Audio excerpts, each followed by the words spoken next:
انسان چار طرح کے رشتے قرآن مجید سے قائم کرتا ہے۔ یہ طلباء کے لیے خصوصی بات ہے۔ چار طرح کے رشتے قرآن مجید سے ایک عام انسان قائم کرتا ہے۔ پہلا رشتہ جو ہم ناظرہ پڑھتے ہیں قرآن مجید اور قرآن مجید کا مطالعہ کرتے ہیں، ٹھہر ٹھہر کے اس کو پڑھتے ہیں، تو قرآن مجید اس کو اپنا دوست بنا لیتا ہے۔ جو اس کے ساتھ باقاعدگی رکھتے ہیں تو قرآن مجید اس کو دوستی کا رشتہ عطا کر دیتا ہے۔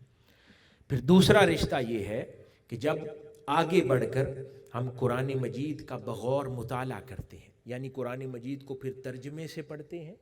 جن لوگوں کو عربی کی سمجھ نہ ہو، اور پھر اس کا تفسیر کے ذریعے مطالعہ کرتے ہیں، یعنی اس کے مضامین اور مفاہیم میں غور کرتے ہیں، یہ دوسرا رشتہ ہے۔ تو پھر قرآن مجید اس کو دوستی میں اور قریب کر لیتا ہے، اپنے ساتھ جوڑ لیتا ہے، کیونکہ اب وہ اس کا کہا اور اس کی بات میں غور کرنے والے ہو گئے ہیں، اس کا کلام اور پیغام سمجھتے ہیں۔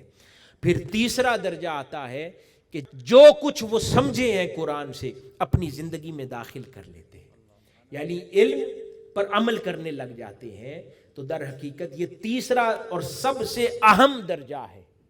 کہ جو قرآن مجید کسی کو عطا کرتا ہے، کہ جو کچھ قرآن مجید سے کسی نے پڑھا اور حاصل کیا، اس کی زندگی میں ہر ایک بات ویسے ہی نظر آنے لگ جائے،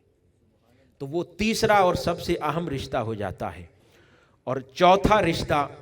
اللہ رب العزت قرآن مجید کے ساتھ انسان کو وہ عطا کرتا ہے کہ جب وہ قرآن مجید کا علم سیکھنے کے بعد اللہ کے دین کا خادم ہو جاتا ہے، اور پھر اس علم کو آگے لوگوں تک پہنچانے کی کوشش کرتا ہے۔